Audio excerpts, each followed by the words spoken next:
Okay, getting up here at the King's house. This video is for Kendra and Deborah. I thought I'd just shoot a quick little 1-minute video. That way you get to kind of see and hear everything that I was thinking as I found it up on the roof. So let's start real quick. I have 2 reminder errors right here. The first one is to talk about how we're going to replace this flashing. This is called drip edge. When your new roof comes in 4 weeks, we're going to replace this flashing all the way around. The second arrow is to talk about the gutters. So forgive me for stating the obvious, but your gutters are pretty old, pretty banged up. Now we can save these, but I kind of need some input as to whether you want to save these gutters. I was thinking that maybe we could scale, we as in you guys, can scale your efforts and say, well, you're right, they're old. Why don't we go ahead and get rid of the gutters, and then in another month or so, or when financially everything kind of settles down, then we can put the gutters up. So we can either save the gutters and put them right back, and we'll do the very best that we can. They're not going to look as beautiful and brand new as the day they went up 15 years ago, but we can do our best with that. Lots to talk about, so let's keep moving.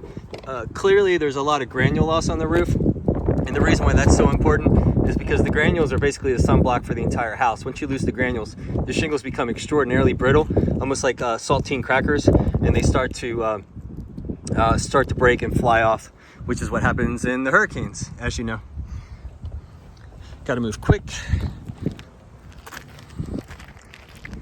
So I've counted all the vents. Those are going to get replaced. We're going to add a ridge vent to this one here. It'll make more sense when I show you. I ran out of chalk there at the end. So for example, look over here. Oh, by the way, you definitely have some really soft spots in the roof, like right here. Dangerously soft. There was another one back over there. But this is my illustration for what I was referring to. So there's no reason why there shouldn't be a vent there, and there will be, as well as over there as well. I mentioned the stucco when we had talked earlier. You can see that there's years of patching that's been going on. So in order to do this properly, we have to do what's called the cut and replace method. So we're going to cut the stucco, replace the flashing that's underneath, and then we'll restore the stucco. Of course we have to charge for that, but it's not too bad. We'll charge you by the linear foot. And then more of the same example with the vent. And then lastly over here, here's the tire count for the roof. All the vents that are up there, chimney, cut and replace. Okay, last little bit, last 10 seconds or 20 seconds, how we're going to redo your roof correctly for you. So imagine this would be in 4 weeks. Put the trailer right up against the garage, all the materials going into that, remove all the shingles. Let's say on Monday. Monday will be the tear off, so remove all the shingles, get down to the bare plywood, replace any of the plywood that's needed. Typically in these corners here, it gets pretty soft. You know we have some bad wood here already. We've already included 3 full sheets of plywood.